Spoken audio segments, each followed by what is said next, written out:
राजकुमार सिद्धार्थ एक सुखी जीवन व्यतीत किया करते थे और उनके पास वह सब कुछ था जो एक राजकुमार के पास होना चाहिए, जैसे कि भव्य महल, स्वादिष्ट भोजन और मनोरंजन के अनगिनत साधन। लेकिन राजकुमार सिद्धार्थ के भीतर एक गहरी बेचैनी थी। उन्हें दुनिया के दुख, बीमारी, बुढ़ापा और मृत्यु के बारे में जानने की तीव्र इच्छा थी।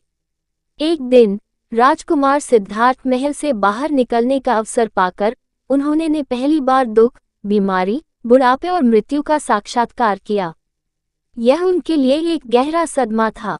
उन्होंने महसूस किया कि इन दुखों से कोई भी छूटा नहीं है, चाहे वह राजा हो या प्रजा।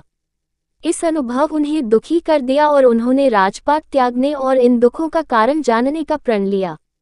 उन्होंने वैभवपूर्ण जीवन छोड़ दिया और एक साधारण साधु का जीवन अपना लिया।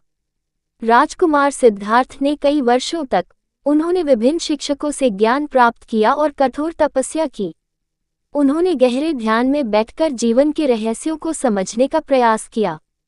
आखिरकार एक रात बोधगया में एक पीपल के पेड़ के नीचे ध्यान करते समय उन्हें ज्ञान की अनुभूति हुई और वह बुद्ध बन गए।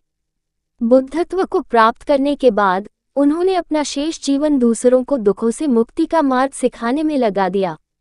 उन्होंने 4 आर्य सत्य और अष्टांगिक मार्ग की शिक्षा दी, जो दुख से मुक्ति का मार्ग प्रशस्त करते हैं।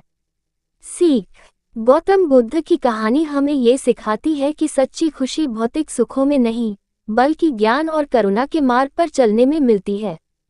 वे हमें ये भी याद दिलाते हैं कि कठिन परिश्रम, दृढ़ संकल्प और सहानुभूति के माध्यम से हम अपने जीवन में किसी भी लक्ष्य को प्राप्त कर सकते हैं।